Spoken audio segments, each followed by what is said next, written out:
import dari Cina atau kita belajar tiru produk dari Cina terus kita jual di Indonesia. Tapi intinya belajar di Cina tuh jadi seru karena jadi tahu barang-barang kita yang ada di marketplace itu kebanyakan ternyata emang dari TikTok, dari Cina atau kita mencoba untuk meng-ATM ya, meniru atau memodifikasi barang-barang yang ada di Cina. Jadi semoga ceritanya hari ini cukup relevan untuk Bapak Ibu dan teman-teman yang sekarang datang di sini.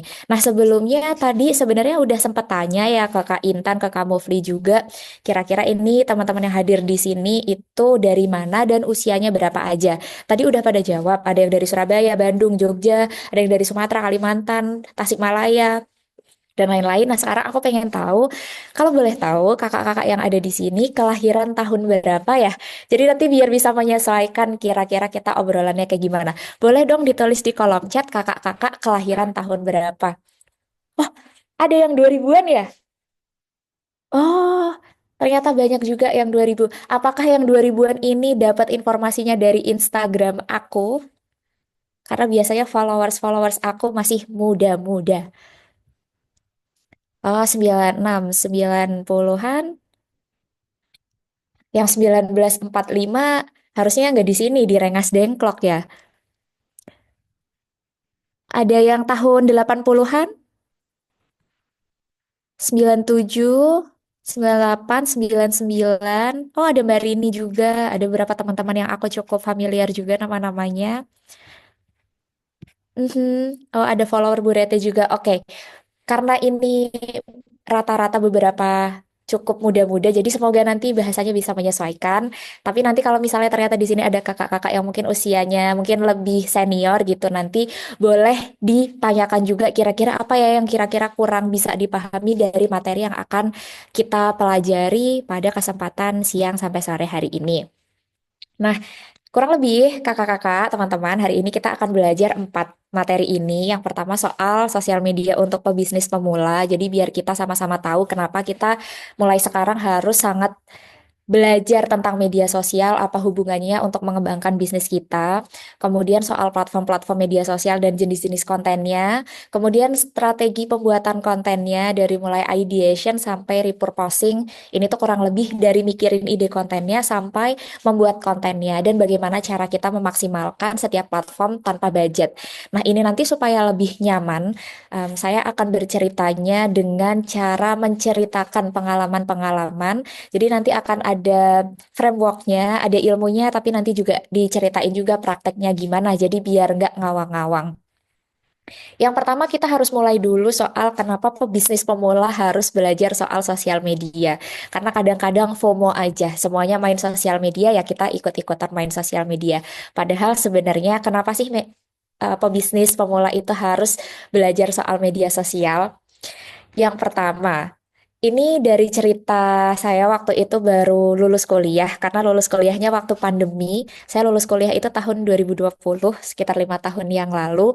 Nah, waktu itu kebetulan ya karena pandemi, sebenarnya udah dapat pekerjaan juga, tapi ngerasanya jadi kayak gabut karena WFH.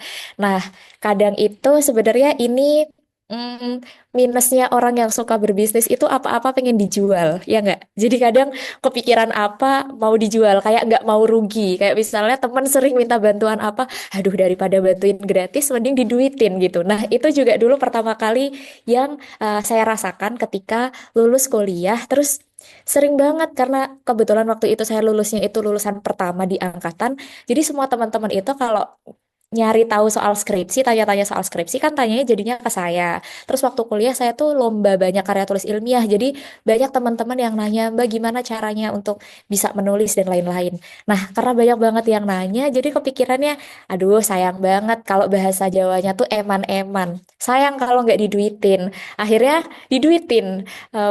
Kalau misalnya satu kali, apa namanya, satu kali konsultasi itu ada yang 150.000, ada yang 200.000, ada yang 300.000, ada yang 500.000 gitu. Nah, waktu itu lumayan banget, ada lebih dari 50, kalau tidak salah itu sampai 80-an klien. Ada dari UI, terus ada yang dari universitas-universitas di Sumatera, di Kalimantan, di universitas-universitas hampir di seluruh Indonesia. Nah, dulu awalnya dari mana? Awalnya dari media sosial, karena kalau tidak ada media sosial, tidak mungkin orang-orang Kalimantan tahu, orang Sumatera tahu, orang Jakarta bisa tahu. Jadi waktu itu saya membuat ini bersama teman saya. Jadi saya dulu kuliahnya di UGM, lulus dari UGM. Nah, waktu lulus itu upload ini di Instagram. Nah, ternyata banyak teman-teman yang senang, yang excited. Jadi kalau ada orang-orang di Twitter yang lagi bingung cari skripsi, itu ternyata ada beberapa teman-teman kami yang merekomendasikan jasa konsultasi kami. Jadi ini lumayan banget dulu waktu baru pertama lulus kuliah, itu udah omset puluhan juta dalam waktu 6 bulan aja gitu. Nah, itu kan sebenarnya sangat lumayan ya untuk anak yang baru lulus kuliah. Nah, ini sebenarnya salah satu yang bisa teman-teman di sini juga gali lagi kira-kira apa ya sesuatu dari diri teman-teman itu yang sebenarnya teman-teman itu pede untuk melakukan dan banyak juga yang mencari kebutuhan itu. Jadi dulu itu posisinya sebenarnya marketnya udah ada baru kita bikin gitu. Jadi bukan yang kayak aku pengen nih bikin ini nanti baru dicari marketnya. Kadang kan kita gitu ya. Kadang kayak pasti kalau aku jualan kaos pasti laku. Nah, padahal kita belum tahu kalau jualan kaos itu ada yang mau beli atau enggak. Nah, kalau saya dulu kebalik, saya udah tahu kalau orang-orang itu tuh butuh dibimbing skripsinya, mereka mau bayar, baru akhirnya kepikiran untuk bikin bisnis ini gitu. Jadi ini salah satu kenapa kita tuh harus mulai belajar bermedia sosial karena ternyata media sosial itu akan memudahkan kita ketika kita punya ide-ide bisnis tertentu. Jadi kita udah nggak perlu kayak mikirin lagi bener-bener dari nol karena ide-idenya tuh sebenarnya udah ada di media sosial yang selama ini kita jalankan. Nah, case tadi berikutnya, kenapa kita harus rajin-rajin bermedia sosial dan kenapa itu penting? Ini salah satunya juga kalau misalnya di tadi ya karena banyak di sini teman-teman kelahiran 90-an akhir, terus 2000 juga. Nah, ini tuh jangan dianggurin story di Instagramnya, jangan dianggurin Instagramnya.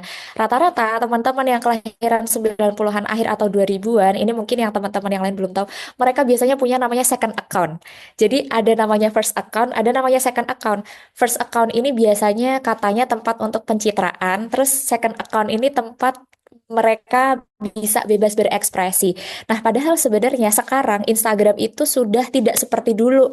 Yang misalnya kalau kita curhat-curhat tuh kayak di apa namanya dijudge atau disindir-sindir atau mungkin takut diomongin orang. Nggak perlu ya teman-teman karena ini di tahun 2022 tuh aku udah mulai rajin banget untuk show up, untuk pamer-pamerin aku tuh ngerjain apa aja. Jadi bukan sekedar bilang gini, hari ini saya diundang menjadi bla bla bla bla bla. Jadi bukan sekadar itu aja, tapi dijelasin juga secara prosesnya itu tuh kayak gimana. Misalnya, waktu itu kan saya jadi penulis ya, penulis researcher dan penulis di DNVB. Itu semacam platform media untuk belajar bisnis. Jadi waktu itu saya nggak cuma bilang, oh kontennya rame, oh kontennya viral, oh kontennya di likes banyak orang. Enggak, tapi saya menceritakan prosesnya. Kayak misalnya untuk bikin satu konten itu harus riset seharian, atau misalnya untuk membuat konten ini tuh banyak sekali tantangannya dan lain-lain. Terus misalnya kalau ngisi-ngisi webinar gak sekedar bilang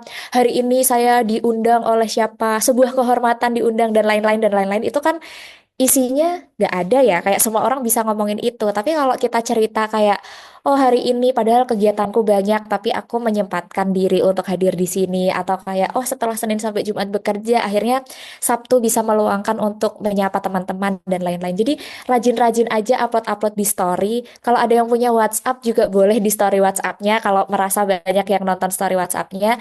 Intinya gunakan media sosial kita seefisien mungkin untuk menunjukkan kita itu sebenarnya jualannya jualan apa tanda kutip. Nah, kalau saya dulu kan emang jualannya jualan jasa ya.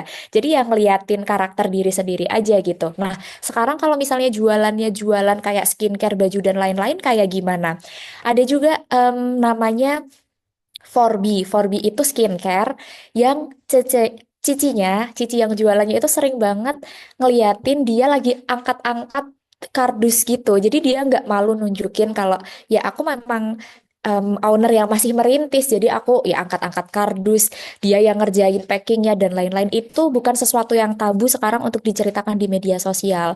Jangan berpikir, aduh aku nggak mau orang-orang tahu susahnya gitu. Sekarang justru orang-orang pengen tahu ini loh susah gitu. Kenapa? Karena sekarang kalau nggak susah tiba-tiba kaya, dikira pencucian uang gitu. Jadi sekarang sebenarnya boleh-boleh aja ceritain soal perjuangan membangun bisnisnya. Terus ini juga ada dua case study lain. Jadi waktu itu karena saya kan juga menjual kelas-kelas digital di lab konten. Jadi waktu itu saya bikin satu story, satu rangkaian story. Kalau nggak salah itu tuh isinya 4 story. Nah itu tuh dapat sekitar 22 juta ya kalau nggak salah dari beberapa rangkaian story itu tanpa postingan di feed atau di Reels. Jadi cuma dari story-story aja bisa dapat puluhan juta gitu. Karena sebenarnya kan memang story itu kita pakai untuk engage, untuk berdiskusi sama audiens kita gitu. Yang penting tuh sebenarnya ikatan emosinya sama audiens kita, bukan seberapa seringnya, terus bagus-bagusan kontennya juga nggak selalu kayak gitu. Nah, case yang terakhir ini, yang nomor 4, jadi sebenarnya kenapa kita penting untuk pakai media sosial? Jadi kan saya itu kerja di CNY, CNY itu agen pendidikan yang memberangkatkan mahasiswa dari Indonesia ke China. Nah, waktu itu kami cara marketingnya itu door to door. Saya waktu itu dikirim ke Pekanbaru, saya dikirim ke Malang, saya dikirim ke Kalimantan Utara. Itu saya datang ke sekolah-sekolah untuk promosiin jasa agen kami gitu. Nah, kadang udah jauh-jauh ke sana, beli tiketnya, belum hotelnya, belum makannya. Itu kadang bahkan satu pun nggak ada students atau mahasiswa atau siswa yang mau pakai jasa agen kami. Kenapa ya? Sebenarnya kami kan gambling ya. Datang ke sebuah tempat, kita nggak tahu sebenarnya mereka tuh mau atau enggak membeli jasa atau produk kami. Akhirnya strateginya saya ubah. Kita buat lebih ke media sosial. Waktu itu media sosialnya followersnya masih 2000-an. Sekarang followersnya udah jadi 41 ribu sekian dalam kurang lebih waktunya 2 tahun. Jadi dalam 2 tahun itu sudah berkembang sedemikian banyak. Dari yang awalnya kita hanya memberangkatkan 30-an mahasiswa, sekarang kita memberangkatkan 200 mahasiswa dari Indonesia ke China. Jadi itu kurang lebih kenapa kita harus belajar media sosial karena sesuatu yang awalnya kita itu harus sangat bekerja keras ya harus offline door to door terus harus banyak ngomong gitu jadi kita bisa sederhanakan mungkin kalau zaman dulu jadi saya kan tinggalnya dulu di Jogja dulu tuh sering banget ada sales-sales panci yang datang ke rumah kayak door to door berdua satu-satu sama sales kompor jadi inget banget tuh biasanya tuh panci terus kompor jadi kayak harus demo gitu. Nah, itu kan harus ngetokin satu-satu rumah gitu ya dan belum tentu setiap rumah itu tuh mau beli panci atau kompornya. Nah, sedangkan media sosial tuh gambarannya kita bisa menyasar lebih banyak audiens dengan cara yang lebih efisien. Nah, ini jadinya kenapa sih media sosial tuh sekarang harus jadi salah satu prioritas marketing kita. Bukan berarti jualan offline itu nggak penting, tapi media sosial itu membuat jangkauannya jauh semakin luas, akhirnya nanti cara kerjanya semakin efisien. Poin pentingnya adalah kita sebagai pebisnis pemula itu modalnya masih kecil. Kalau modalnya masih kecil, apa yang perlu digedein? Nyalinya. Jangan sampai modalnya udah kecil, nyalinya kecil. Nggak pedean, minderan. Nah itu kita udah kalah start sama orang-orang lain yang berani tempur. Jadi mindset pebisnis itu benar-benar harus berani tempur. Harus tanda kutip nggak punya malu. Bukan berarti malu-maluin ya, bukan berarti kayak jadinya nggak punya malu. Tapi benar-benar kita harus gimana caranya kita emang tempurnya tuh emang dipercaya diri sih karena kalau nggak mulai dari situ aduh kita udah kalah sama orang-orang yang benar-benar mengorbankan rasa malunya terus sebenarnya dia juga minder dia mungkin juga sebenarnya introvert nggak berani sama kamera tapi mereka mencoba melawan itu gitu sampai akhirnya ya bisa berkembang bisnisnya sampai sekarang. Nah, sekarang kita akan membicarakan soal tujuan konten media sosial. Karena kadang kalau ngomongin konten media sosial, semuanya pengennya viral. Sama ya kakak-kakak, aku juga kalau konten pengennya viral. Tapi viral itu tuh sebenarnya perjalanannya panjang dan itu sebenarnya ilmunya tuh agak agak rumit gitu. Bahkan mungkin kalau di sini ada warga-warga yang ikut ke sini dari akun lab konten atau pengikut di lab konten pasti tahu untuk ngomongin soal konten viral aja tuh saya ngajarnya di berbagai kelas kayak untuk ngomongin satu konten viral itu bisa 6 sampai 8 kelas untuk ngebahasnya. Jadi mungkin kita ngambil dari hal yang paling dasar, paling fundamental dulu. Nanti semoga ini bisa cukup cepat ya dicernanya. Ini kebetulan saya kan kuliahnya bisnis juga ya di Cina. Ini juga materinya sama sama yang dipelajari dengan di kelas. Jadi sebenarnya kalau teman-teman belajar hari ini itu sebenarnya sama ilmunya dengan yang aku pelajari selama S2 di Cina. Jadi semoga semangat mendengarkannya ya. Jadi di istilah marketing itu kita ada yang namanya marketing funnel. Funnel itu semacam kayak eh, corong kayak journey gitu. Ini kalau dilihat ya paling gampang ini memang kayak apa sih namanya corong buat iniin bensin ya. Zaman dulu kan kalau bensin perlu pakai kayak gini ya, kayak gitu. Jadi supaya mudah diapal. Ini biasanya disebutnya itu AIDA. AIDA itu diambil dari sini. A, awareness, terus I-nya interest, terus D-nya desire, E-nya, A-nya action gitu. Jadi untuk diapalin, biasanya funnelnya itu namanya AIDA funnel. Nah, biasanya ini dipakai untuk membuat kategori atau klasifikasi tujuan konten kita. Jadi biar kita tuh gampang. Kalau ditanya, emang media sosialnya tujuan kontennya buat apa? Nah, kita bisa jawab, oh buat awareness gitu, atau oh buat interest, oh buat desire, oh buat action atau buat selling kayak gitu. Nah, cuma kan ini cukup rumit ya, sampai berlayar-layar. Jadi coba saya sederhanakan supaya nggak terlalu rumit. Ini cukup jadi dua aja, karena biasanya kita itu antara pengen viral atau pengen orang beli. Kalau jawabannya ya pengen viral dan ada yang beli, iya semuanya juga pengen, tapi kita juga harus tetap tahu gitu fundamentalnya bahwa sebenarnya antara kepengen viral dan kepengen orang beli itu sebenarnya beda ya kakak-kakak. Jadi kalau misalnya kita ngotot, aku pengen viral dan pengen banyak yang beli, itu kadang justru nggak dapet dua-duanya. Kalau di bahasa Jawa itu tuh istilahnya dipe gak gareng, dikom gak teles. Jadi kayak dijemur dia nggak kering, di apa sih dibasahin dia juga nggak basah gitu. Jadi tanggung lah ibaratnya ya, kentang tanggung tengah-tengah. Jadi sekarang mulai kita pikirkan kalau kita membuat konten media sosial itu ya kita harus jelas gitu. Kita sebenarnya pengen viral atau pengen ada yang beli karena nanti pasti tipe kontennya itu tuh akan beda. Nanti coba saya jelasin dikit-dikit kira-kira perbedaannya seperti apa antara yang pengen membuat viral atau pengen yang rame kontennya sama konten kayak gimana sih yang pengen untuk orang tuh beli gitu. Nah, yang pertama untuk yang awareness. Awareness ini tuh ibarat kata kayak konten yang benar-benar seolah-olah audiens tuh memang belum tahu kita itu brand apa, produk yang kita jual tuh apa. Jadi ini emang untuk orang yang memang belum tahu kita itu siapa atau jualan kita apa. Nah ini biasanya dilakukan di awal banget atau sebenarnya ya bisa aja kita lakukan terus-menerus. Jadi intinya em, kita tuh membayangkan belum ada orang yang tahu warung kita tuh di mana, toko kita jualan apa dan lain-lain. Nah ini berapa lama fasenya? Beda-beda. Ada yang bisa sampai tahunan, ada yang bisa cepet banget. Tergantung seberapa unik jualannya sebenarnya dan gimana cara marketinginnya juga. Nah, kalau untuk klien-klien Oase itu biasanya rata-rata ada di 2 sampai 3 bulan. 2 sampai 3 bulan ini tuh biasanya karena memang di awal ada beberapa konten itu tuh yang sifatnya itu untuk namanya testing. Jadi jangan dibayangkan pertama kali ngonten karena ilmunya udah tinggi banget, udah ngerti banget, begitu ditembak, oh langsung rame. Enggak. Jadi biasanya ada testing dulu, pas dites nggak rame. Di tes kedua belum rame. Di tes ketiga rame tapi belum ada komentarnya. Dan seterusnya dan itu memang butuh banyak waktu. Kurang lebih ya 2 sampai 3 bulan lah untuk beberapa klien OASA yang udah eksis. Nah, yang kedua itu conversion, yaitu tipe-tipe konten yang emang mengarahkan orang untuk beli. Jadi walaupun ya, walaupun baiknya tuh orang tuh kenal dulu produknya baru beli, tapi sebenarnya bisa juga kita itu langsung menawarkan orang yang belum tahu produk kita untuk membeli. Nah, nanti tergantung seperti apa kita membuat kontennya supaya orang tuh yakin walaupun belum kenal kita. Nanti coba kita explore ya di beberapa konten-konten lainnya. Jadi nanti coba kita bahas di beberapa slide setelah ini. Nah, ini tadi yang seperti yang sudah disampaikan Kak Mufli ya di awal. Kita akan fokus di 3 platform dulu aja.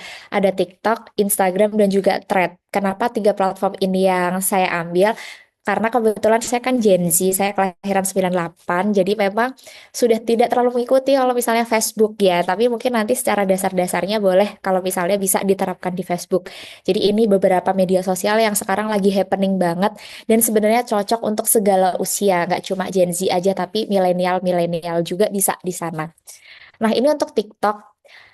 Kekuatan atau karakteristiknya itu tuh salah satunya perubahan trennya itu tuh cepat.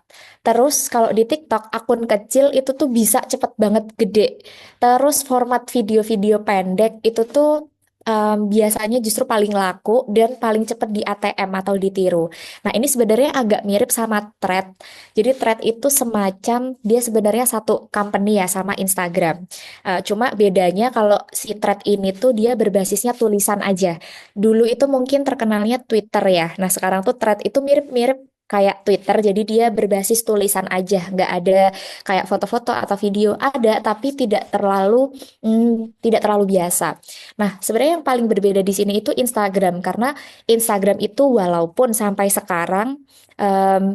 sekarang dia udah bisa ya, misalnya konten kita dilihat ke orang-orang yang bukan followers kita di Instagram, tapi Instagram itu sebenarnya masih cenderung berbasis followers. Jadi biasanya kalau kita jualan sesuatu yang nonton banyak, tapi sebenarnya followers kita tuh masih kecil, kadang tuh tetap yang beli tetap nggak banyak, karena orang-orang tuh mikirnya kayak kok followersnya masih dikit ya, nggak terlalu percaya. Jadi Instagram itu tuh tempat di mana trust atau kepercayaan orang tuh dibangun. Nah, kepercayaan itu biasanya salah satunya muncul dari jumlah followers. Itu kenapa di Instagram itu sampai kadang ada yang nekat beli followers. Nah, ini jangan sampai dilakukan ya. Karena membeli followers itu tuh bisa merusak akun kita. Salah satunya nanti algoritmanya nggak bisa dibaca karena Instagram itu tuh bingung sebenarnya karakter audiens kita itu tuh kayak gimana. Terus kadang juga apa namanya ngerusak trust juga karena misalnya followers kita banyak loh karena beli 50.000 misalnya. Tapi pas dicek like-nya cuma 6.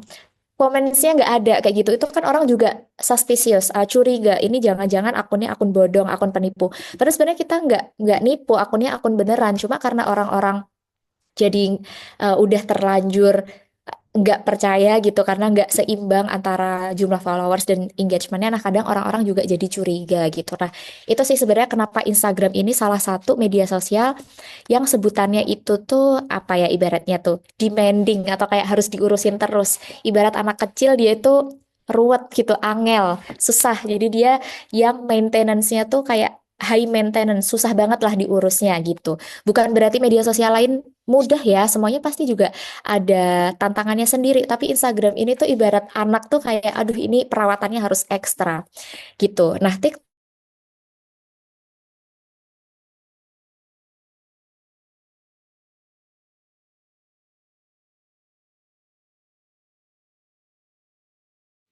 Halo Bu Tere, apakah suaranya terdengar? TikTok, cek cek Oke, udah kembali. cek Boleh, cek. silakan lanjut. Oh, sorry. Oke, Tadi ini ya keputus ya. Oke, iya. coba aku ulang ya tadi soal fungsi utama dari TikTok gitu. Nah, biasanya kalau TikTok itu fungsi utamanya itu untuk awareness dan potensi-potensi viral. Makanya kalau kita lihat sekarang orang-orang itu banyak yang viral, orang tuh nggak ngerti ini siapa sih kok terkenal banget gitu. Biasanya orang jawabnya iya dia terkenal karena misalnya dance di TikTok atau misalnya kayak apa di TikTok. Jadi TikTok itu tempat orang tuh bisa kayak cepat terkenal. Kalau di Instagram tuh jarang. Misalnya kalau dulu mungkin ada ya kayak oh dia selebgram. Tapi sekarang tuh jarang orang-orang yang pertama terkenalnya tuh dari Instagram. Karena Instagram tuh memang agak susah kita ngangkatnya. Tapi kalau di TikTok itu kayak orang ngapain aja tuh bisa tiba-tiba viral. Nah nanti tergantung kita bisa nggak nih ngatur gimana caranya biar nggak sekali viral aja tapi berkali-kali kayak gitu. Jadi ini bagus banget kalau misalnya di sini kakak-kakak ada yang mau mulai terjun ke TikTok dan mulai seriusin TikTok karena memang TikTok nih benar-benar bisa jadi jalan rezekinya orang lah zaman sekarang. Orang bisa tiba-tiba main film dari TikTok, orang bisa tiba-tiba jadi bintang iklan dari TikTok, orang bisa tiba-tiba diundang di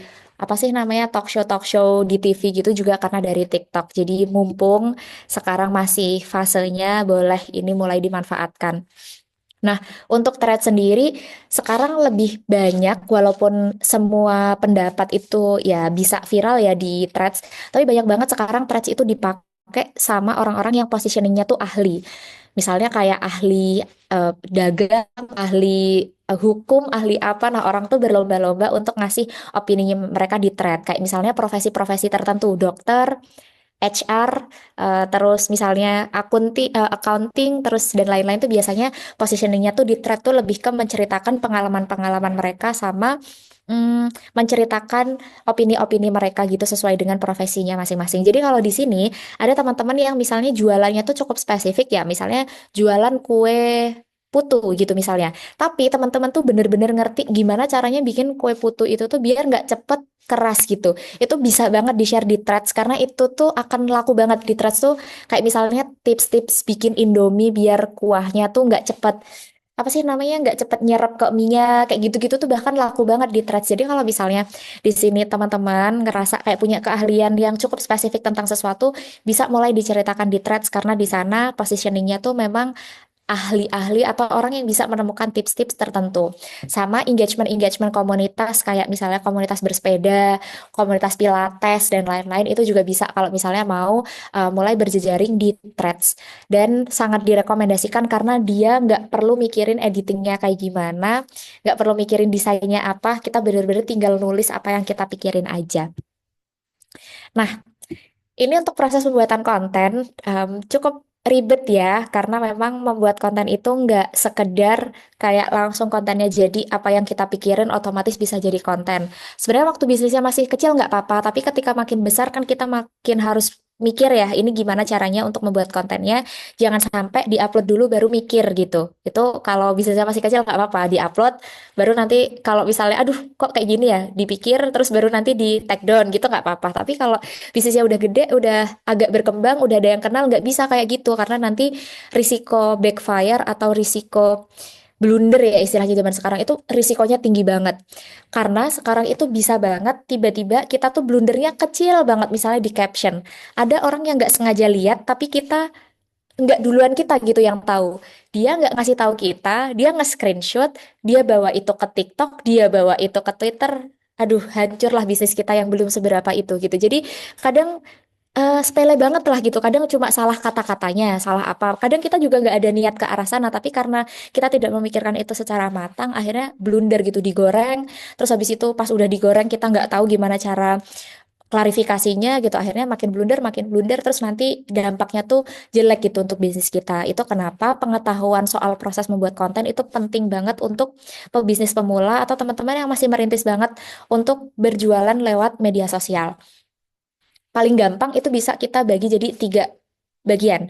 Dari ideation atau proses mengumpulkan ide, kemudian filtering atau plotting, yaitu memfilter ide-ide itu terus memplot sesuai dengan tujuan-tujuan kontennya tadi, baru setelah itu di build up kontennya, baru setelah itu dibikin gitu ya. Yang pertama di bagian ideation. Ada dua jenis orang konten di sosial media. Satu, orang yang nggak pernah punya ide. Yang kedua, orang yang kebanyakan ide. Tapi dua-duanya masalahnya sama, nggak bikin-bikin kontennya. Satu, nggak bikin konten, alasannya, aduh terlalu banyak ide nih Bu Rete, aku jadi bingung mau yang mana. Yang satunya lagi, Bu Rete, aku nggak ada ide. Tapi dua-duanya kesulitannya sama, sama-sama nggak segera memulai gitu. Makanya ini coba kita bagi step-stepnya supaya kita nggak stuck di situ aja yang kebanyakan ide nggak jadi ngonten, yang kurang ide jadi nggak bisa ngonten juga kayak gitu. Yang pertama, proses ngumpulin ide paling gampang itu sebenarnya dari scroll sosial media buat cari inspirasi konten. Itu udah paling gampang. Sekarang siapa sih orang yang nggak scroll media sosial gitu? Makanya sekarang saya sering bilang nih ke warga-warga saya di lab konten sering bilang kalau dimarahin orang tuanya HP-an terus bilang aja ini namanya ideation gitu. Jadi kalau dibilang ngapain scroll sosmed terus ini namanya ngumpulin ide mama, ini namanya ideation. Karena sebenarnya banyak banget konten-konten ide-ide itu tuh yang memang datangnya dari scroll media sosial gitu. Nah, apa namanya scroll sosial media itu kan nggak sekedar oh scroll hahaha ketawa. Nah kalau itu namanya bukan ideation ya, itu mah memang eh, apa namanya scroll-scroll aja gitu. Nah kalau mau proses scrollnya itu tuh jadi ide, coba kalau scroll itu tidak sekedar nggak sekedar gini, oh ketawa scroll lagi kayak gitu. Tapi coba kita lihat, oh kenapa ya kok aku ketawa ngeliat konten ini? Ini kontennya tuh gimana sih cara bikinnya? Bisa juga scroll profile orangnya kayak gimana? Oh ternyata orangnya gini, ternyata dia tuh tiap bikin konten tuh pembukaannya gini, oh isinya kayak gini dan lain-lain. Jadi biar scrollnya itu jadi ide, tiap scroll jangan ketawa-ketawa aja, nangis-nangis aja, tapi dipelajari kira-kira kenapa ya konten ini tuh kok bagus, kok aku bisa tersentuh, kok aku bisa ketawa, itu kenapa? apa. Nah, nanti fase berikutnya kita sebagai pemula ya tinggal ATM aja kan sebenarnya karena kita udah tahu gimana cara bikinnya, kita coba nirunya kayak gimana. Nah, sebenarnya akan lebih baik lagi kalau misalnya teman-teman memadukan hasil dari scroll media sosial itu dengan pengetahuan-pengetahuan lain. Contohnya apa? Dari baca buku, dari baca koran, dari mendengarkan berita, dari baca artikel, dari diskusi dengan teman-teman yang lain. Karena itu nanti yang jadi membedakan konten-konten kita dengan konten-konten yang lain gitu. Sekarang walaupun jualan baju, orang tuh udah mulai banyak banget caranya. Ada yang jualan baju, dia nggak sekadar ngejual baju ini fit di badan, bagus, bahannya cotton combat yang berapa S gitu. Tapi ngejualnya bener-bener dia cari tahu, oh ternyata bahan ini kalau dibakar itu tuh ternyata harusnya dia tahan api. Misalnya untuk bukti ini bagus apa enggak. Atau kayak misalnya, oh ternyata baju kayak gini harusnya setiap kali dicuci 4 kali dia itu harus beda lagi perlakuannya dan lain-lain. Jadi sekarang orang tuh jual baju aja tuh banyak banget ide dan caranya. Nah, mereka tahu itu dari mana? Biasanya mereka emang tipe orang yang mau belajar, entah dari podcast-podcast di YouTube, entah dia baca-baca buku atau baca-baca jurnal. Yang kemarin itu belum lama di DNVB, mereka mengundang pembicaranya dari No Void Minds. Dia kayak brand kaos polos gitu, tapi ternyata kaos polosnya itu ada teknologinya lah gitu kurang lebih. Nah, ternyata memang kakak-kakak ini tuh lulusan S2-nya di Singapura ya kalau nggak salah. Emang kakak-kakaknya pada pinter gitu. Emang cari tahu kaos itu tuh kayak gimana. Terus dia itu harus gimana biar menyerap keringat dan lain-lain. Jadi kita juga kayak gitu. Kalau konten ada baiknya kita padukan dengan pengetahuan-pengetahuan yang lain juga gitu. Nah itu juga biasanya yang saya lakukan. Makanya saya rajin baca buku, rajin baca jurnal, rajin diskusi sama orang. Ini juga saya sampai kuliah S2 ke Cina sekolah lagi juga karena belajar gitu, pengen cari tahu gimana sih emang kalau di Cina tuh bisnisnya gitu. Jadi biar semakin banyak ilmu-ilmu baru yang bisa dibagikan ke orang lain juga. Nah, kalau udah ada idenya, jangan lupa ditulis. Kalau cuma disimpan di kepala nanti hilang. Kita itu pakai kacamata ditaruh di sini aja, nanti lupa taruhnya di mana. Apalagi ide gitu. Ide itu kita mandi kepikiran keluar dari kamar mandi hilang. Kita masuk ke kamar mandi lagi udah nggak ada juga itu gitu. Kita sholat, kita sujud, kita ingat pas kita berdiri lagi udah lupa lagi idenya kayak gitu. Itu kenapa selalu penting untuk mencatat ide-ide kita kayak gitu. Jadi setelah dicatat semuanya, baru nanti masuk ke proses filtering atau plotting.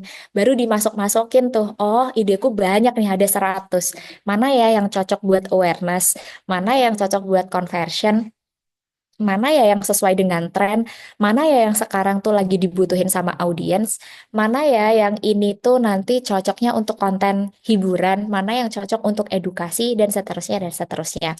Baru setelah nanti di filtering, baru nanti di build atau dibangun atau dibikin kontennya nanti sesuai dengan channel dan formatnya. Kayak misalnya kalau di Instagram ya nanti bisa pakai carousel atau reels, terus kalau di TikTok bisa pakai video TikTok ataupun carousel-carousel juga. Nah, nanti mungkin detail-detailnya akan dijelasinnya lewat case study ini. Nah, selanjutnya sekarang itu ada istilah yang cukup sering dipakai ya, repurposing. Jadi ibarat kata satu ide atau satu topik, tapi kita pakai untuk beberapa channel. Bisa nggak? Bisa banget gitu. Nah, kalau pro tips dari saya sendiri, yang pertama, coba mulainya itu tuh dari channel-channel yang tadi sempat saya sampaikan soal channelnya dia itu nggak terlalu demanding. Jadi jangan mulainya itu tuh dari Instagram dulu. Karena tadi kan sesuai yang aku sampaikan di awal, kalau Instagram itu kan biasanya dia basisnya followers ya, jadi dia agak susah gitu. Nah, mending testingnya itu tuh di Threads atau di TikTok karena Threads atau TikTok itu cenderung lebih mudah gitu. Jadi testingnya di sana, baru nanti kalau ternyata works atau berhasil, hasilnya bagus, itu bisa dibawa ke Instagram gitu. Nah, ini jadi biasanya saya itu bikin kontennya di TikTok. Nah, kalau TikToknya misalnya rame, feedbacknya oke, tuh biasanya saya bawa ke Instagram. Nah, itu biasanya sama-sama rame juga kayak gitu. Nah, ini misalnya konten ini kan mana ya misalnya ya. Ini 320.000 views. Ini dibawa ke IG itu sekitar 500-an ribu views. Yang ini 1,6, ini saya nggak bawa ke IG karena cukup berbeda karakter sama audiens saya di IG. Terus habis itu yang ini 1,3 juta dibawa ke IG itu sekitar Berapa juta ya lupa. Tapi intinya biasanya kalau kelihatan works di TikTok itu biasanya kalau dibawa ke IG itu jauh lebih berhasil gitu. Beda kalau dari IG ke TikTok itu biasanya bakal flop gitu. Karena orang-orang TikTok bakal ngeh, oh ini bawaan dari IG deh kayak gitu. Atau dari Threads juga bisa. Dari Threads kalau rame bisa dibawa ke TikTok. Dari TikTok nanti habis itu dibawa ke Instagram. Pokoknya Instagram itu kayak kalau ibaratnya tempat pembuangan tuh kayak tempat pembuangan akhir gitu. Dia udah di paling ujungnya banget baru ke Instagram. Jadi sekarang bisa banget kalau misalnya kita itu mau bikin satu ide konten atau satu konten tapi kita pecah jadi beberapa channel gitu. Atau bisa juga em, sama sebenarnya isinya tapi di IG itu didesain, di TikTok itu enggak. Sebenarnya ini tuh jauh lebih efisien em, daripada kita membedakan ide beberapa platform. Kenapa? Karena proses learning-nya itu lebih cepat. Yang kedua, kita tuh jadi udah tahu sebenarnya ini sebenarnya kontennya sama, cuma kita testing ke dua audiens yang berbeda karena di TikTok sama IG tuh biasanya audiensnya berbeda walaupun orang yang pakai IG juga pakai TikTok gitu. Jadi saran untuk teman-teman yang sekarang sedang memulai bisnisnya dan mau berjualan di media sosial, sangat disarankan mending nggak usah dibedain antara Instagram dan di TikTok. Ini tuh baru bisa kita tuh baru bisa mulai main beda kalau emang secara revenue kita tuh bener-bener udah stabil banget dan konten kita butuh refreshment atau pembaruan. Kalau selama belum ada kebutuhan untuk pembaruan dan ternyata masih bagus-bagus aja, sebenarnya akan nggak apa-apa banget dan bagus kalau misalnya TikTok dan IG itu tuh kontennya tuh sama aja, nggak masalah sama sekali. Jadi mengingat kita juga masih merintis, nggak perlu cari yang kayak pusing-pusing amat gitu. Jadi kontennya boleh sama, boleh banget disamain gitu. Jadi nggak harus, oh berarti kalau IG sama TikTok harus beda. Nggak, tinggal strategi kita itu gimana. Kayak misalnya ya konten-konten saya ini, jadi saya bikinnya di TikTok, habis itu download, udah langsung di-upload di IG. Works nggak works, semuanya berhasil-berhasil aja. Bahkan dengan cara ini saya bisa mengembangkan akun Instagram dari followersnya 8.000, sekarang followersnya jadi 40-an ribu. Jadi dalam waktu kurang dari 2 tahun kenaikannya bisa sampai 40.000 followers. Jadi karena cara ini berhasil, mending pakai cara yang emang udah karuan berhasil gitu. Kita nggak perlu coba-coba pakai cara-cara yang belum tentu berhasil. Terus kita nanti biasanya kalau nggak berhasil tuh ujung-ujungnya apa? Ujung-ujungnya kita capek. Kalau udah capek, ya udah gitu. Kayak kita udah ngerasanya kayak Instagram ini nih atau kayak TikTok gini-gini nih, media sosial nggak berhasil nih gitu. Padahal sebenarnya mungkin strategi kita aja yang kurang tepat dalam memanage ide-ide konten ini. Nah, ini kurang lebih beberapa pro tips ya, poin-poin yang mungkin bisa dicatat, di capture. Nanti juga sepertinya rekamannya akan dibagikan juga. Tapi ini kurang lebih ya poin-poin kalau misalnya mau maksimalin IG feed dan Reels. Itu yang pertama, biasanya konten itu dibagi dari menjadi beberapa pilar. Di sini sepertinya beberapa teman-teman yang udah belajar media sosial sebelumnya udah cukup familiar dengan istilah pilar. Jadi pilar itu ada misalnya konten-konten yang sifatnya memotivasi, entertain atau menghibur, menginspirasi, mengedukasi dan lain-lain. Jadi tergantung konten kita itu pengennya kayak gimana. Kalau jualan baju tuh biasanya dia bukan dimotivasi dan inspirasi dan edukasi ya. Jualan baju itu biasanya cenderungnya ke hiburan, ke entertaining gitu. Kayak misalnya mereka apa namanya OOTD atau A Day in My Life terus ngeliatin ngeliatin baju-bajunya atau misalnya kayak try on baju gitu-gitu atau kayak cosplay tokoh drama siapa terus dipakai bajunya dan lain-lain gitu. Jadi tergantung ini akunnya akun seperti apa. Kalau makanan juga bisa misalnya ASMR. ASMR tuh kayak makan terus kedengeran kriuknya. Atau kayak misalnya kita DIY masak apa gitu. Misalnya gabungin makanan apa-apa terus dikasih produk kita kayak gitu-gitu. Jadi konten pilar ini tergantung ya kita itu brandnya apa terus jualannya itu tuh apa. Terus saran untuk upload kalau misalnya di IG feed atau Reels itu 3 sampai 4 kali cukup, nggak perlu terlalu sering. Karena tadi yang kayak yang saya sampaikan di awal, Instagram itu tuh masih berbasis followers. Jadi followers kita kadang tuh jadi ngeh kayak, aduh kemarin udah habis ngomongin ini lagi. Jadi kadang tuh kayak ada rasa bosannya gitu. Kecuali kita memang udah orang terkenal banget kayak Timothy Ronald atau kayak Raditya Dika atau kayak siapa mau ngomong tiap hari orang juga pasti denger-dengerin aja gitu. Cuma karena kita belum seterkenal mereka, kita harus manage gitu gimana caranya biar orang itu nggak bosen tapi tetap engagementnya bagus gitu. Jadi uploadnya 3 sampai 4 kali aja, tapi mungkin story-nya bisa setiap hari ngejaga engagement antara konten itu supaya nggak sepi.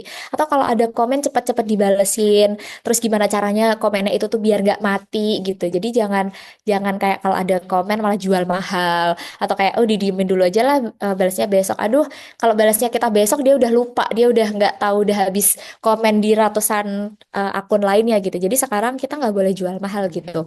Kontennya 3 sampai 4 kali udah bagus banget. 2 kali juga nggak apa-apa banget gitu. Jadi di Instagram tuh masih oke. Itu lebih bagus daripada kita kontennya tiap hari tapi jadinya tanggung. 2 konten tapi works hasilnya bagus itu jauh lebih efisien daripada kita 3 sampai 4 atau bahkan 5 sampai 6 kali tapi hasilnya kurang gitu. Kayak di beberapa klien saya itu ada yang seminggu kontennya cuma 2, tapi 1 kali kontennya itu tuh bener-bener bisa leads ke conversation, ke DM, ke komen itu tuh cukup banyak kayak gitu. Jadi ya sebenarnya kalau kita ngomonginnya dari sisi sales ya itu udah bagus kayak gitu. Terus yang ketiga, mulai dulu aja dari konten yang sifatnya ATM. Baru nanti cari signature konten sendiri itu setelah kita udah meng-ATM beberapa model dan akhirnya berhasil. Kayak misalnya kemarin saya tuh bikin beberapa konten yang modelnya emang gampang di ATM. Nah, akhirnya konten-konten itu tuh banyak yang di ATM sama kreator lain dan itu berhasil gitu. Maksudnya kreator-kreator lain itu juga konten-kontennya works, terus mereka juga secara engagement dan followersnya naik. Nah, nanti lama-lama pasti teman-teman akan merasakan, oh kayaknya signature konten aku tuh kayak gini deh, kayak gitu. Nanti pasti ada kok titik di mana teman-teman ngerasa udah nggak perlu ATM lagi karena udah nemuin signaturenya apa gitu.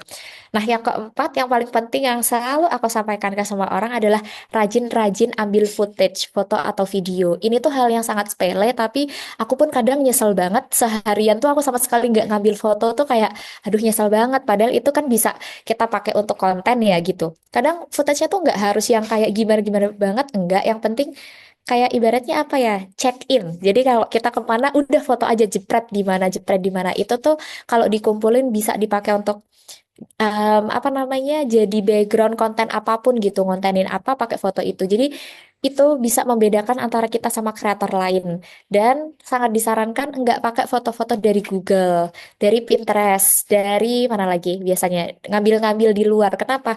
Orang tuh sekarang karena udah sehari itu bisa ngelihat ratusan konten. Kalau ngelihat orang ngambil fotonya dari Google tuh rasanya jadi kayak nggak otentik, kayak aku nggak mau dengerin kamu cuma ngambil foto-foto dari Google gitu. Itu kenapa penting banget untuk kita tuh rajin-rajin ngambil-ngambil foto. Kalau belum pede ngefoto diri sendiri gitu, mungkin bisa ngefoto objek-objek di sekitarnya aja. Foto laptop dan buku-bukunya atau apa. Atau mungkin kalau belum pede kelihatan mukanya, foto aja mirror selfie tapi ketutupan mukanya. Gitu-gitulah intinya banyak cara untuk nunjukin itu tuh kita tanpa kita nunjukin muka kita kayak gitu. Terus bisa juga mulai editing sederhana. Ini beberapa apa sih namanya aplikasi yang bisa dipakai untuk editing sederhana, Instagram, TikTok, sama CapCut. Karena bahkan kita itu nggak perlu editing yang gimana-gimana banget. Dari Instagram Story, kita nulis di situ, kita download, terus kita upload, itu tuh udah oke banget gitu. Sekarang itu bahkan bisa rame gitu daripada konten yang kita tuh edit banget. Kadang kan kita nanya, kenapa ya Bu Rete, saya udah apa namanya ngerjain ini itu udah dieditnya sedemikian rupa ngedesainnya susah-susah tapi nggak rame giliran cuma gini-gini doang malah justru rame. Nah itu karena orang tuh sekarang sangat menghargai uh, autentik. Orang tuh sangat menghargai, oh iya kamu real banget, kamu human banget, kamu ngetik, kamu download tuh justru lebih kena gitu secara emosional daripada kayak kita yang sangat edit-edit banget gitu. Terus kalau favorit saya sejauh ini tuh pakai TikTok karena dia ya sekalian tadi ya editnya di TikTok terus di-download langsung di-upload di Instagram. Nah, plusnya menurut saya font-font di TikTok itu pilihannya bagus-bagus banget dan font TikTok itu sangat ramah pembaca. Kayak apa ya di mata tuh nyaman. Kan sebenarnya itu ada namanya psikologis dari sisi pembaca ya. Kadang kita tuh kalau membaca font-font yang agak meliuk-liuk tuh jadi matanya kayak aduh mataku nggak bisa nih baca kayak gini lama-lama atau kayak terlalu kecil itu juga nggak nyaman atau fontnya terlalu ribet tuh nggak nyaman. Nah di TikTok itu banyak banget pilihan font yang nyaman dibaca mata. Nah biasanya saya pakai fontnya tuh font klasik. Jadi bikin konten-konten, download terus udah deh nanti tinggal diupload lagi di platform lain, biasanya diuploadnya di Instagram. Atau di CapCut juga bisa, karena CapCut banyak template-template jedak-jeduk gitu. Jadi kita tinggal masukin foto atau video kita download udah jadi gitu. Jadi mulai dulu dari editing-editing yang sederhana. Nah, ini untuk IG Story, kayak yang tadi sudah saya bilang ya, jadi rajin-rajin upload IG Story itu penting banget dan kalau bisa nggak cuma jualan. Biar apa? Biar audiens nggak ngerasa kayak aduh cuma dipakai buat jualan nih aku gitu. Tapi benar-benar bisa ngerasain oh aku sama dia tuh udah deket banget ya gitu. Nah ini tuh plusnya apa? Plusnya tuh audiens jadi percaya sama kita. Nanti kita tuh jualan apa aja mereka bakal tetap beli kayak gitu. Misalnya ya saya dan audiens saya itu biasanya ngobrolnya nggak seputar nggak cuma melulu soal belajar, nggak melulu soal apa, tapi kadang ngomongin soal makanan, soal apa. Jadi kayak udah bestie gitu. Nah, kalau udah bestie itu kan nanti kita mau jualan apapun mereka jadi udah percaya karena kayak oh ini orang bisa dipercaya. Jadi kalau dia jualan apapun aku bakal percaya kayak gitu. Jadi sebenarnya tuh IG story itu cara kita menabung trust, menabung kredibilitas gitu. Jadi orang tuh ibarat melihat keseharian kita tuh lewat Instagram story. Karena kan kalau di Reels, di feed gitu kan kadang kita sangat menjaga image ya, kayak sangat memperhatikan kata-katanya atau apa. Nah, di IG story itu sebenarnya kita bisa lebih genuine, kita bisa lebih terbuka, kita bisa lebih belak-belakan lagi kayak gitu. Jadi ini bisa dimanfaatkan dengan maksimal. Jadi supaya interaksinya itu juga beragam dan kita nggak cuma dapetin feedback dari komen aja, dari likes aja, tapi kita juga bisa dapat feedback dari DM, terus dari obrolan-obrolan kecil kayak gitu. Saya tipe orang yang suka banget ngebalesin DM walaupun dia pakai second account, aku nggak kenal, pertanyaannya random kayak gitu. Sebenarnya selain karena tadi ya menabung credibility, trust dan lain-lain, kadang juga karena saya ngerasa, oh ini artinya mereka percaya loh sama saya, mereka nggak kenal saya, tapi mereka mau nanyain ini ke saya kayak gitu. Jadi saya ambil itu sebagai peluang, sebagai kesempatan dan apa ya, sebagai opportunity yang baik lah gitu untuk berinteraksi dengan lebih banyak orang. Siapa tahu kan ini juga bisa jadi jalan kita untuk berdampak juga untuk orang yang lebih banyak gitu. Jadi biar nggak orang-orang tuh kayak jualan mulu gitu. Nah ini juga tips sebenarnya untuk teman-teman yang mulai bisnisnya itu bisnis affiliate. Kadang tuh teman-teman karena saking ngejar orang yang klik link kita, jadi setiap hari nguploadnya ada linknya, tap link, aduh lama-lama views kita pasti turun gitu. Dulu juga ada teman yang curhat kayak ini kenapa nih kok IG story aku jeblok banget, dikiranya kena shadow ban dari IG, terus aku bilang enggak itu bukan shadow ban dari IG, itu memang Instagram membaca bahwa audiens kamu udah nggak tertarik lagi sama story kamu. Itu biasanya karena mereka cepat nge-skip gitu loh. Itu kan Instagram membacanya, oh berarti ada something nih, berarti orang nggak suka. Jadi konten kita atau story kita akhirnya nggak ditaruh lagi di paling kiri. Jadi pas mereka nge-scroll tuh kayak story kita tuh bahkan nggak masuk ke jangkauan audiens kita. Nah, itu makanya kenapa harus dikombinasiin antara story yang jualan dan enggak supaya kita bisa maintain jumlah audiens kita di story atau jumlah viewers kita di story kita. Nah, ini yang TikTok, kayak yang udah saya bilang tadi ya, sebenarnya tidak ada batasan mau upload berapa konten. Bahkan kadang saya sehari bisa 3, 4, 5 konten, pokoknya kayak seneng-seneng lah gitu. Karena kan idenya sebenarnya udah banyak, ya udah upload-upload aja gitu. Nanti tinggal dicek gitu, oh ini nggak works, yang nggak works ya biasanya di archive gitu. Terus nanti yang works dipertahanin, terus nanti di waktu-waktu yang udah tepat nanti baru di-upload di IG. Jadi ibaratnya TikTok tuh kayak untuk menabung konten di Instagram aja kayak gitu. Jadi dia kayak rumah produksi untuk konten-konten di Instagram. Nah, bisa juga ikutin tren-tren yang ada gitu, RTM dengan cara dengan cerita-cerita yang berbeda gitu. Soundnya lagi viral, coba dipakai kayak gitu. Jadi sekarang tuh karena TikTok cepet banget, jangan sampai kehabisan momentumnya karena kebanyakan mikir gitu. Makanya tadi ya fasenya harus ideation dulu, idenya harus harus ada dulu. Biar kalau trennya apa, kita tinggal pilih, oh ideku yang mana yang bisa masuk ke tren ini gitu. Terus kalau untuk teman-teman seller bisa juga aktivasi TikTok for seller ya untuk mulai berjualan. Terus bisa fokus ke konten-konten yang berpotensi viral. Biasanya sih bukan konten-konten yang hard selling atau langsung jualan ya. Dia biasanya konten-konten yang cerita-cerita sedih, haru, lucu. Kayak gitu-gitulah kurang lebihnya. Nah itu mungkin ya ternyata sudah 50-an menit aku bercerita. Jadi semoga nanti sisanya kita bisa menjawab gitu dari pertanyaan-pertanyaan teman-teman. Barangkali ada pertanyaan atau mungkin sesuatu yang kurang jelas nanti bisa ditanyakan. Itu dulu aja dari aku. Terima kasih banyak. Waktu aku kembalikan ke Kak Mufli. Oke, luar biasa nih Bu Rete tadi. Materinya sangat luar biasa, tadi banyak yang bisa diambil. Terutama tadi di awal ya, aku sangat tertarik usaha pertamanya atau mungkin yang dimulai saat kuliah itu adalah konsultasi skripsi. Dan di mana ini cukup unik ya, Bu Rete. Karena pada saat itu mungkin banyaklah dari kita yang suka ngebantu temen skripsi dan segala macamnya. Tapi ada juga sisi gelapnya nih, Bu Rete. Pada saat itu dan sampai sekarang juga banyak orang yang buka jasa joki skripsi, di mana memang tidak ada peraturan tertulisnya bahwa itu dilarang, tapi secara etika itu masih sangat kurang gitu ya, di mana Bu Rete ini nyontohin bahwa jasa konsultasi skripsi. Mungkin orang yang banyak nggak kepikiran nih, tapi ternyata itu yang sangat dibutuhkan. Belum belum lagi tadi kita cerita tentang bagaimana pemanfaatan memakai sosial media TikTok, Instagram, dan juga Thread. Oke, luar biasa. Bu Rete, ini udah cukup banyak pertanyaan dari teman-teman semua yang lagi diperiksa sama teman-teman panitia untuk di cleaning, untuk di cleansing.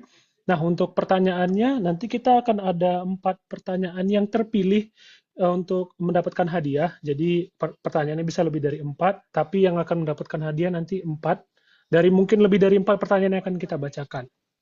Oke, untuk pertanyaan pertama, ini Bu Rete udah ready ya? Oke. Dari Kak Nur Milka Mulahia.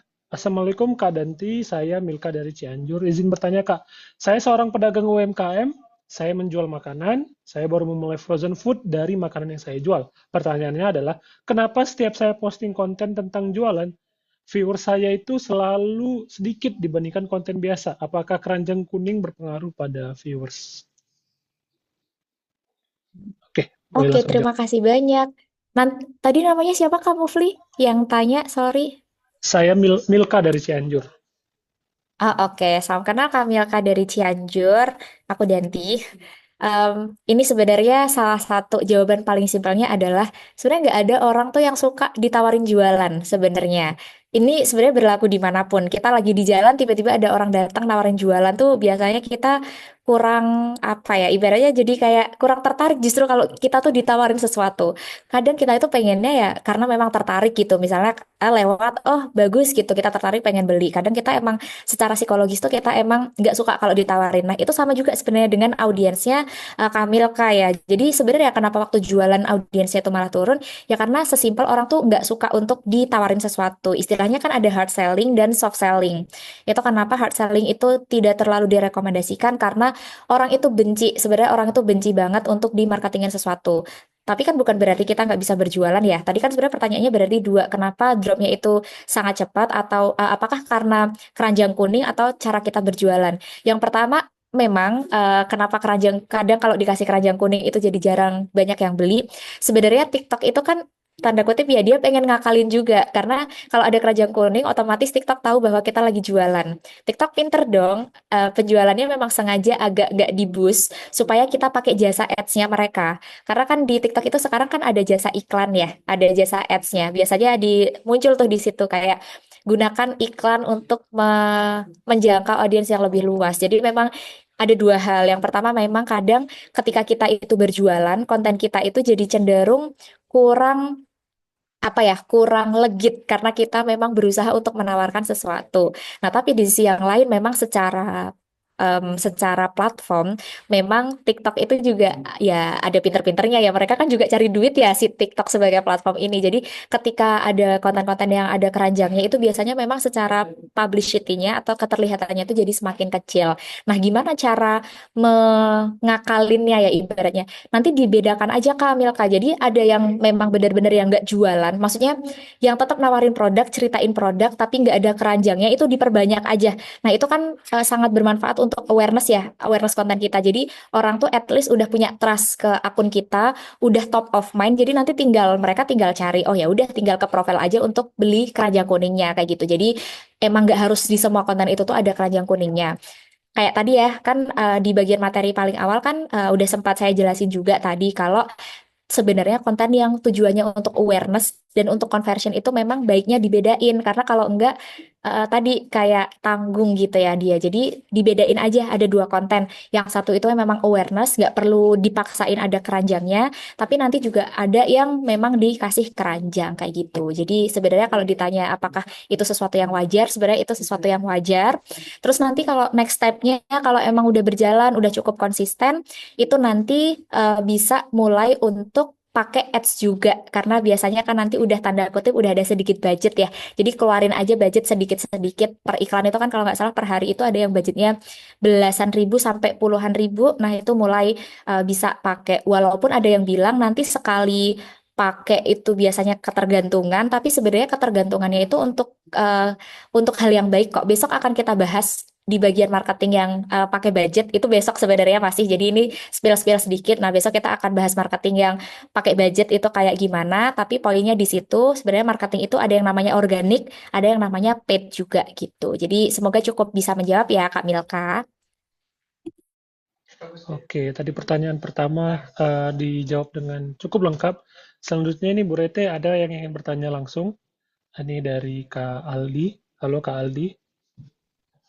Halo, terima Oke, kasih kamu Pli ya. Mohon oke. izin Bu RT, saya kan di bisnis bengkel mobil ya. Nah, itu kadang kesulitan di analisis pelanggannya. Ada juga udah konsisten, big upload setiap hari.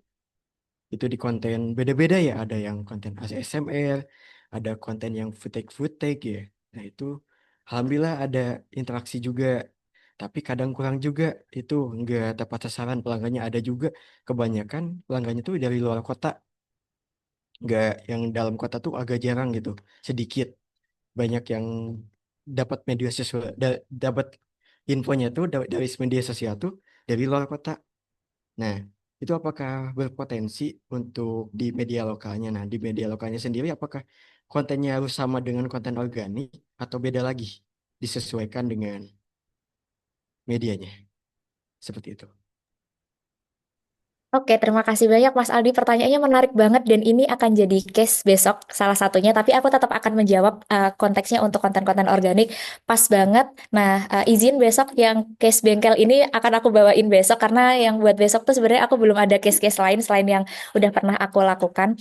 Nah, jadi sebenarnya salah satu challenge kita kalau misalnya jualan kita itu tuh berbasis lokasi kayak bengkel, warung makan itu ya nggak bisa di onlinein itu kan dilema juga ya nanti terlanjur viral juga kalau kita jualannya ada di Majalengka misalnya terus ternyata viralnya justru ada di Pasuruan gitu kan bingung juga ya gitu terus mana servisnya bengkel lagi kan nggak ada ya orang sampai jauh-jauh dari Pasuruan ke Majalengka saking aku cinta banget sama konten-kontennya jadi aku mau bengkelin mobilnya cuma pengen di sini kan jarang banget kayak gitu.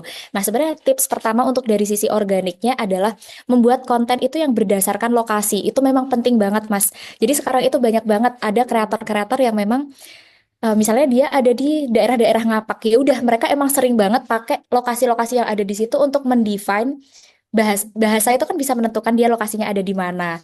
Terus misalnya lokasi-lokasi tertentu itu bisa menentukan dia itu ada di mana. Jadi biar nggak FYP salah sasaran. Terus di media sosial itu kan ada, apalagi di TikTok ya sekarang, kita kan ada tag lokasi ya sekarang. Nah itu tuh selalu masukkan lokasi itu. Kenapa? Supaya nanti setidaknya orang dari lokasi media di mana tempat kita berada itu tetap mendapatkan jangkauan lebih besar daripada orang-orang yang ada di luar. Sebenarnya sih bagus-bagus aja namanya FYP tuh mau kita sampai manapun itu tetap akan bagus kok untuk brand personality kita dan brand image kita juga akan bagus. Artinya kita menabung trust dan credibility, kita semakin banyak dipercaya kayak gitu. Jadi selain konten-konten yang sekarang udah ada, biasanya kan kalau bengkel tuh ya ada SMR, ada yang liatin nanti pegawainya ngapain kalau istirahat misalnya, atau kayak kita kalau misalnya tips-tips juga kayak misalnya ngasih tahu apa gitu misalnya, Lur ini tuh kalau gini-gini yang rusak itu bukan bagian ininya itu kan kadang sesuatu yang sangat menarik ya gitu. Terus misalnya mobil dibuka, nah ini kita baru aja dapat misalnya klien dari gini-gini. Nah, itu coba pakai atribut-atribut kedaerahan yang bisa menunjukkan daerah itu tuh di daerah mana. Terus juga dilengkapi dengan atribut hashtag misalnya bisa kayak bengkel mobil, hashtag misalnya daerahnya mana, Semarang atau mana dan lain-lain itu juga bisa dilakukan. Plus nanti tag locationnya juga di daerah itu. Itu akan lebih memudahkan sih. Ini juga dulu terjadi waktu ini kalau saya mempromosikan politisi. Sama waktu itu juga ada yang apa namanya Tempat wisata kan ada di daerah itu ya, walaupun bagus kalau akan itu FYP di tempat lain, tapi kan orang harus tahu kalau itu tuh ada di Jogja gitu. Jadi ya harus datang ke Jogja kalau misalnya mau datang ke tempat itu. Jadi kita maksimalin di hashtag, kita tulis misalnya kayak wisata Jogja, terus di locationnya juga Yogyakarta dan lain-lain dan lain-lain gitu. Pas politisi juga gitu. Politisi itu mau viralnya kayak gimana, kan dapilnya tetap di situ ya. Kita nggak bisa dipilih sama orang di dapil lain. Jadi kita biasanya maksimalin atribut-atribut kedaerahan di setiap konten itu gitu. Emang beda sih Kak Aldi antara apa sih namanya jasa yang bisa diakses sama semua orang sama yang dia itu sifatnya sangat localized banget gitu. Semoga cukup menjawab ya. Oke, luar biasa. Terima kasih Kak Aldi atas pertanyaannya. Selanjutnya nih, Bu Rete, kini pertanyaan dari kolom chat yang saya bacain. Dari Kak Billy Lubis, mana hal yang lebih diutamakan dalam membangun sebuah bisnis? Personal branding atau produk branding ya? Bagaimana agar keduanya bisa klop seiringan? Mohon tanggapannya. Terima kasih. Personal Oke, branding terima dan kasih. product branding. Oke. Oke, siap. Terima kasih banyak. Ini tadi Kak siapa ya namanya? Kak Billy Billy, Lubis ya kalau nggak salah. ya, Billy Lubis. Oke, kalau dari saya pribadi, kalau modalnya masih kecil, paling bagus itu tetap personal branding. Ini soalnya kita lebih ke ngomongin budget ya. Kita kan sekarang lagi ngomongin budget kita terbatas. Jadi sebenarnya kenapa personal branding itu lebih mudah? Karena dia tuh melekatnya ke kita. Kita nggak butuh, kalau mendefinisikan produk tuh kan sedikit susah ya. Karena kita ibaratnya memberikan nyawa kepada sebuah produk dan kita menceritakan itu. Nah, kita jadinya tuh berkompetisi dengan produk lain yang serupa. Kan jarang banget kita jual sesuatu yang satu-satunya ada di muka bumi. Itu kan hampir nggak ada lah. Kita pasti menjual barang itu yang mirip-mirip. Bengkel mobil ada ribuan gitu di Pekalongan gitu misalnya. Toko kopi aja di Jogja itu setiap 5 meter satu ada coffee shop gitu. Jadi sebenarnya itu kita akan susah gitu untuk membicarakan ini kopinya lebih gimana, lebih apa gitu. Bisanya bisa gitu, tapi tidak akan semudah kalau kita ngomongin personal branding. Karena personal branding itu kan tentang diri kita sendiri gitu. Jadi kita nggak perlu bergantung ke orang lain, tidak bergantung sesuatu yang lain. Kita benar-benar tinggal menceritakan diri kita sendiri. Nah, banyak juga sekarang business owner itu yang dua-duanya dibangun. Personal brandingnya jalan, produk brandingnya jalan. Tapi tadi seperti yang saya sampaikan, produk branding itu pasti secara modal dia harus cukup lebih gede. Misalnya untuk membuat sebuah produk branding, sekarang UMKM aja udah banyak yang pakai agensi. Artinya apa? Harus membayar lebih. Terus apa namanya? Kalaupun enggak itu, mereka biasanya harus mulai ada paid promotion ya, kayak mulai pakai ads, mulai pakai KOL dan lain-lain. Jadi produk branding itu penting banget pasti karena at the end yang kita jual kan tetap produknya. Tapi mana yang lebih dulu? Kayak yang saya bilang tadi, ketika personal branding kita udah kuat, kita mau ngejual apapun tuh jadi mudah gitu sih. Jadi kenapa sekarang personal branding juga penting banget untuk seorang brand owner, apalagi untuk pemula ya karena itu ya salah satunya. Sekarang misalnya nih artis-artis atau seleb-seleb yang cukup terkenal kayak misalnya Fuji, Rachel V-nya, terus siapa lagi? Sebutkan artis-artis kesukaan kalian itu misalnya Atta Halilintar lah misalnya atau siapapun artis-artis di media sosial yang udah followersnya udah gede, mereka mau jual apapun itu sangat-sangat mudah gitu. Kenapa? Karena personal brandingnya sudah terbentuk. Mereka udah nggak perlu susah-susah lagi ngomongin parfum aku ini wangi banget, tahan lama dan lain-lain. Itu kayak tinggal tambahan aja kayak gitu. Nah, tapi kan memang ada beberapa orang yang cukup terbatas kayak, Kak, tapi aku nggak mau terlalu diekspos, ceritanya nggak perlu dinaikin. Nggak apa-apa, bisa juga mulainya langsung ke produk, tapi dengan catatan ya itu tadi mungkin secara cara kerjanya harus lebih lebih keras. Terus yang kedua juga secara modalnya juga harus lebih besar. Kalau ngomongin mana yang lebih efisien secara budget, pasti yang dari sisi personal brandingnya dulu yang di-develop gitu. Semoga cukup menjawab ya tadi Kak Billy. Nah, itu. Billy Lubis. Oke. Oke, terima kasih Bu Rete. Pertanyaan selanjutnya nih dari Kak Rita Sahara dari Medan. Mau menanyakan juga Mbak, bagaimana cara sebuah brand kecil menentukan prioritas platform sosial media yang tepat ketika setiap platform punya algoritma dan karakter audiens yang berbeda. Dan juga banyak brand lokal merasa harus ikut tren agar relevan. Menurut Mbak sendiri, kapan tren justru kontraproduktif bagi brand yang budgetnya minim? Oke. Nah, ini sebenarnya tadi ada beberapa ya sudah disampaikan di slide gimana caranya memanage prioritas. Sebenarnya sekarang itu punya dua media sosial, satu itu sebenarnya sudah cukup atau minimal dua di TikTok dan Instagram. Sebenarnya mungkin juga di Facebook, tapi karena saya ilmunya kurang ya di sana, jadi saya coba jelasin dari sisi Instagram dan Facebook aja. Jadi Instagram dan TikTok aja. Jadi sebenarnya punya dua media ini tuh sudah sangat cukup. Yang di TikTok itu dia bisa mengikuti tren-tren yang terbaru. Terus di Instagram ini mungkin dia lebih fokusnya membangun trust dan credibility. Kayak tadi misalnya lebih rajin bikin-bikin story, terus rajin balas-balasin komen dan lain-lain. Em, terus kapan si tren ini tuh justru bisa jadi kontraproduktif?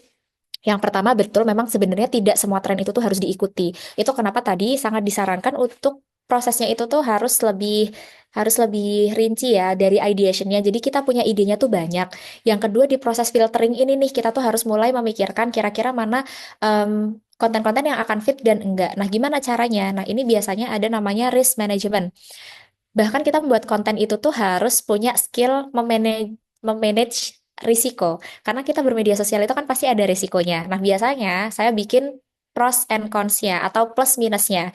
Misalnya trennya kayak gini, aku mau bikin konten ini. Tadi kan udah ada idenya, terus udah ditaruh di sini. Misalnya plusnya itu tuh, oh ini bakal viral nih karena sensasional banget. Misalnya kita jualan apa tapi kita bawa-bawa nama seleb gitu. Wah, itu kan pasti jualannya laku banget tuh gitu. Maksudnya kayak cepet naiknya. Cuma ternyata minusnya adalah, oh ini nanti bisa blunder, oh ini nanti bisa diserang hatersnya siapa, ini apa. Ternyata pas kita cek lebih banyak minusnya daripada plusnya, kita mending nggak jadi aja gitu. Karena ketika kita masih brand kecil, terus kita itu mengambil konten yang risikonya besar, itu wah risikonya besar banget. Itu kayak kita mengorbankan keseluruhan bisnis kita. Takutnya kayak tadi yang udah sempat saya sampaikan ya, nanti kadang blundernya kecil tapi akhirnya justru bikin bisnis kita mati. Nah, kita kita modalnya belum gede, kita sekali mati susah banget bangkitnya lagi kayak gitu. Jadi kalau tadi dalam proses memanage risiko itu coba cari yang mudorotnya atau yang minusnya itu tuh paling kecil gitu. Jadi banyak manfaatnya tapi kalau juga banyak minusnya itu terlalu berisiko. Jadi gimana caranya ngelihat mana yang produktif dan kontraproduktif? Coba bikin plus minusnya. Ini kalau plusnya aku bikin konten ini apa, minusnya apa kayak gitu. Kalau minusnya lebih banyak berarti jangan. Kalau plusnya lebih banyak berarti bisa dicoba. Seperti itu. Semoga cukup menjawab ya tadi Kak. Kak, siapa tadi ya yang Rita bertanya? Sahara. Ya, Kak Rita tadi, Kak. Oke, baik. Selanjutnya, Bu Rete, ada dari Kak Adrian Adinata dari Lampung. Izin bertanya Kak Ramadanti. Bagaimana cara memanfaatkan data analitik medsos untuk memahami perilaku audiens dan mengoptimalkan strategi konten? Oke. Oke, nah ini sebenarnya agak panjang. Ini kayaknya kalau nggak salah bahkan pernah saya ajar itu satu kelas sendiri 2 jam. Jadi data analitik mesos itu kan soalnya beda-beda ya. Jadi sebenarnya data analitik itu em, tujuannya sebenarnya ada dua hal. Yang pertama itu tuh top down, yang satu itu bottom up. Jadi yang kita ngomongin yang top down dulu ya mungkin. Jadi sebenarnya kan sebelum kita bikin konten itu kan sebenarnya kita sudah memetakan target audiens kita siapa ya. Misalnya kita pengennya itu targetnya Gen Z, umurnya berapa, gendernya apa, lokasinya apa, dan lain-lain. Nah, kita setelah itu pakai analytics itu untuk ibaratnya ngoreksi. Dengan target aku yang tadi kayak gini, analytics aku kayak gini cocok nggak? Nomor satu itu dulu, cocok atau enggak. Nah, tapi kan bisa jadi cocok, bisa jadi enggak. Nah, itu kemudian yang menentukan kita untuk membuat strategi baru. Apakah misalnya nih, kalau udah cocok, oh ya udah berarti kalau udah cocok berarti udah bener nih sebenarnya target aku siapa, ketemunya ini berarti tinggal naikin lagi. Tapi ada juga loh yang nggak cocok gitu. Ada orang yang targetnya sebenarnya pengennya cewek, pengennya apa-apa-apa. Loh kok justru pas udah di testing kebalikan semuanya gitu loh, kok malah audiensnya lebih banyak cowok, lebih banyak apa? Oh berarti apa ya yang keliru? Nah itu akhirnya kita bottom up kayak kita bikin sesuatu lagi untuk mendefinisikan target kita siapa. Jadi misalnya oh ternyata seperti ini bisa jadi yang kita ubah adalah target kita atau yang kita ubah adalah konten kita. Itu yang pertama. Jadi ini secara garis besar tuh lebih ke targeting audience secara umum. Kita pakai insight di sosial media untuk menentukan apakah konten-konten ini itu sudah tepat dengan target market kita atau belum. Yang kedua, kita bisa pakai insight-insight konten itu juga untuk kita membuat konten kita berikutnya. Jadi sekarang insight di media sosial kita tuh alhamdulillahnya udah bagus banget di TikTok dan IG itu sudah sangat-sangat spesifik. Bahkan di Instagram ada grafik-grafik yang menunjukkan audiens itu nge-likes di slide berapa atau kayak dia itu mulai likes di detik keberapa. Mereka itu berhenti nonton di detik berapa. Terus di hari keberapa dia itu terjadi lonjakan atau penurunan dan lain-lain. Nah, itu kan bisa kita untuk pakai analisis gitu. Itu kira-kira seperti apa? Misalnya, oh ternyata orang-orang di 3 detik pertama tuh nonton habis itu drop. Oh, oke, berarti orang-orang tuh sangat melihat di 3 detik pertama. Berarti evaluasinya apa? Berarti ke depan kita harus meletakkan sesuatu yang sangat menarik di 3 detik pertama. Atau misalnya kita dapat evaluasi ternyata setiap 6 detik itu tuh konten kita turun. Oh, berarti kita harus membuat sesuatu supaya di detik ke-7 kita bisa tetap membuat orang itu tuh engage dengan konten kita. Jadi sebenarnya konteks insight gimana caranya untuk maksimalkan konten itu sebenarnya di sana.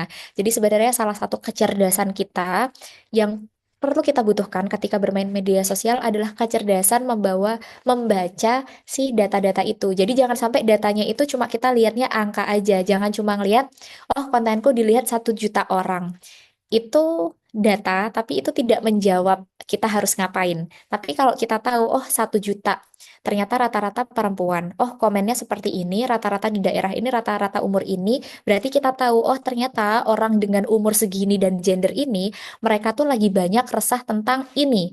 Jadi berarti besok aku akan membuat konten lagi soal ini gitu. Atau sebaliknya. Oh, konten aku cuma dilihat 10.000 orang, padahal biasanya 1 juta. Pas dilihat lagi, oh ternyata mereka berhenti nonton di detik berapa. Oh, berarti mereka nggak suka kalau setelah 3 detik ini tuh dikasihnya seperti ini, harusnya begini, begini, begini, dan seterusnya. Di TikTok pun sekarang juga di bagian analyticsnya juga udah bagus setiap konten.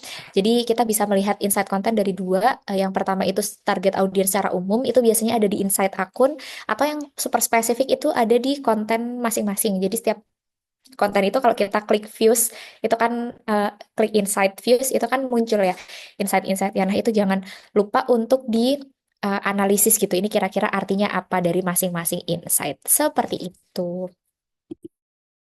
Oke, itu tadi pertanyaan dari Kak Andrea Nadinata.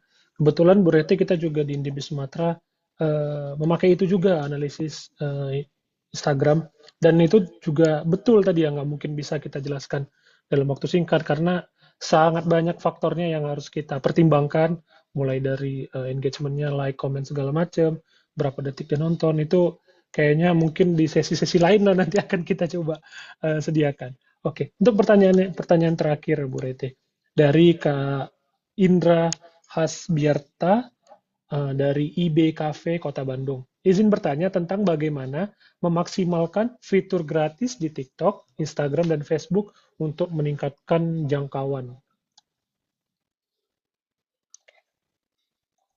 Oke, ini kalau nggak salah tadi karena kafe ya. Jadi sebenarnya hampir semua fitur-fitur di IG dan TikTok itu kan hampir semuanya gratis. Dan yang kita bahas di sini memang tadi rata-rata memang yang nol budget lah kita yang nggak perlu ini itu. Nah, tapi kadang ya selain dari konten di media sosialnya sendiri, sebenarnya kita juga harus ada push dari sisi produknya juga. Misalnya kafe. Kafe itu tuh sebenarnya tricky, nggak tricky ya, karena kita harus ngerti sebenarnya kenapa behavior orang ke kafe itu tuh kayak gimana. Karena kan kita nggak pengen cuma sekedar rame, tapi akhirnya nggak ada yang datang. Jadi kita perlu melihat behavior dari dua sisi. Yang pertama, orang itu tuh ke kafe sukanya kalau ngapain. Yang kedua, apa yang bikin orang itu tuh mau untuk ngonten seputar kafe. Biasanya tuh kan karena estetik, terus biasanya kalau apa misalnya ada benefit-benefit lain kayak misalnya wifi-nya kencang, terus misalnya apalagi tempatnya nyaman untuk nugas dan lain-lain. Nah, ada istilah namanya UGC. Ini sebenarnya juga besok akan kita bahas besok, tapi nggak apa-apa dicicil sekarang. Jadi intinya tuh ada istilah user generated content ya. Konten yang sifatnya tuh kita nggak nyuruh orang untuk ngontenin tempat kita, rumah makan kita, tapi membuat orang jadi mau gitu ngontenin tempat kita. Nah, itu salah satunya tadi orang tuh sekarang sangat obses dengan tempat-tempat estetik, sangat obses dengan tempat-tempat yang TikTok friendly, Instagram friendly gitu. Nah, jadi sekarang kalau kita itu dagangan kita itu kayak resto, makanan dan tadi ya kafe, kita harus membuat sesuatu tidak hanya dari sisi kontennya aja, tapi pushnya harus dari sisi produk atau tempat jualan kita. Entah kita bikin tempatnya jadi TikTok-able, Instagram-able, atau kayak kita bikin makanan kita itu tuh sangat worth it untuk di story-storyin. Misalnya makanannya estetik kah, makanannya enak banget, parah dan murah, dan lain-lain gitu. Jadi karena ini tadi bisnisnya kafe ya, jadi saya coba jawabnya dari perspektif itu. Jadi sebenarnya karena tadi semuanya udah dijelasin di materi, itu semuanya adalah gimana cara kita bikin konten yang gratis atau fitur yang 0 rupiah. Nah ini mungkin kalau untuk bisnisnya kafe bisa untuk memberikan push tidak hanya dari sisi kayak gimana kontennya, tapi juga dari sisi produknya itu sendiri gitu. Semoga cukup menjawab. Oke, terima kasih Bu Rete atas jawabannya. Itu tadi pertanyaan terakhir yang ditanyakan oleh para peserta. Sebelum nanti di akhir ada closing statement dari Bu Rete, saya ingin mengingatkan beberapa hal nih kepada teman-teman peserta.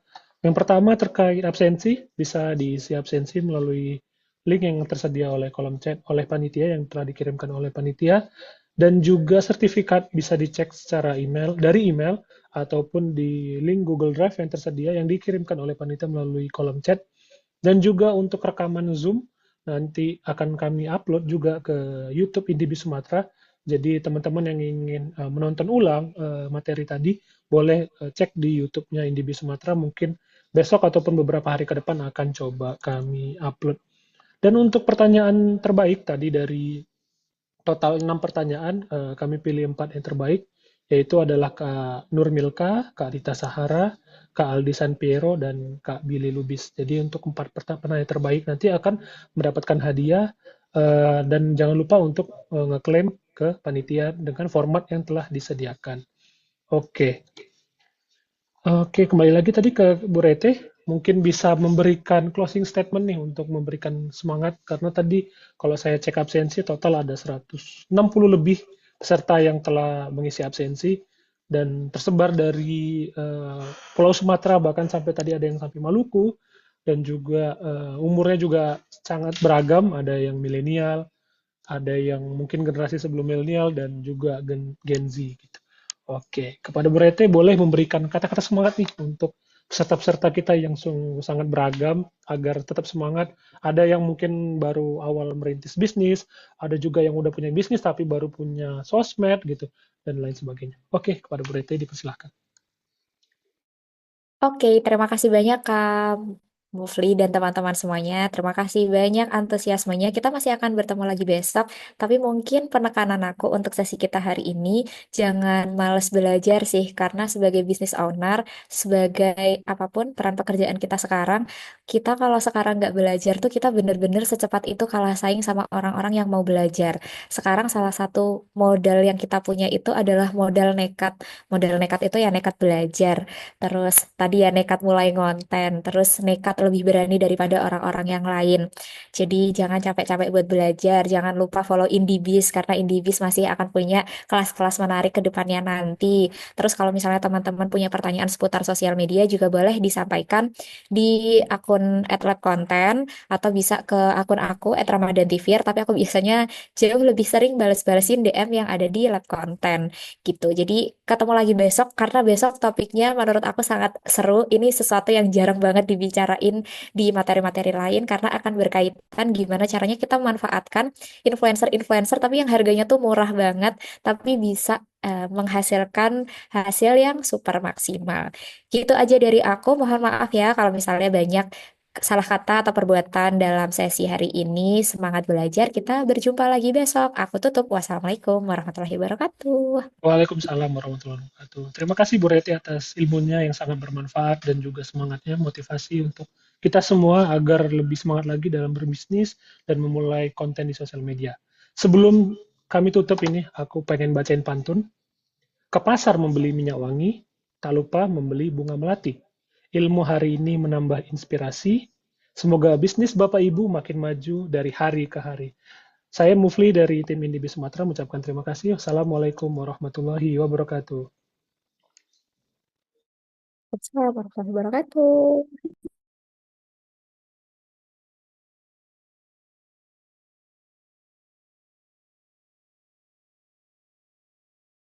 Kamu tahu semua keunggulannya. Sini, Mimin kasih tahu.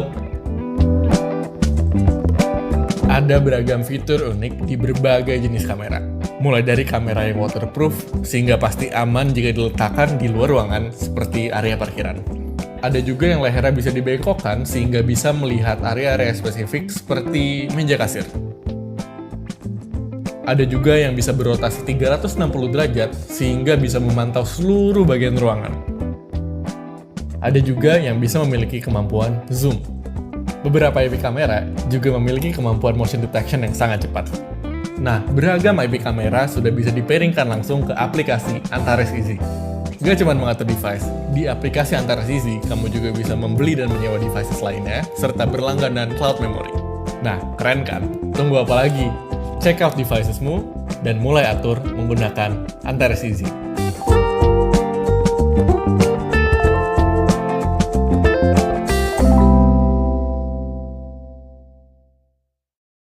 Tonton dulu sebelum kamu beli CCTV canggih.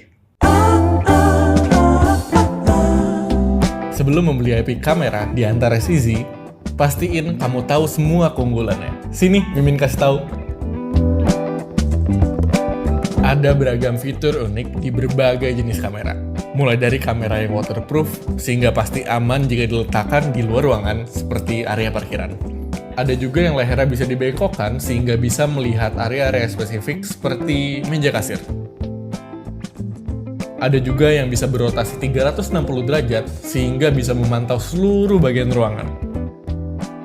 Ada juga yang bisa memiliki kemampuan zoom. Beberapa IP kamera juga memiliki kemampuan motion detection yang sangat cepat.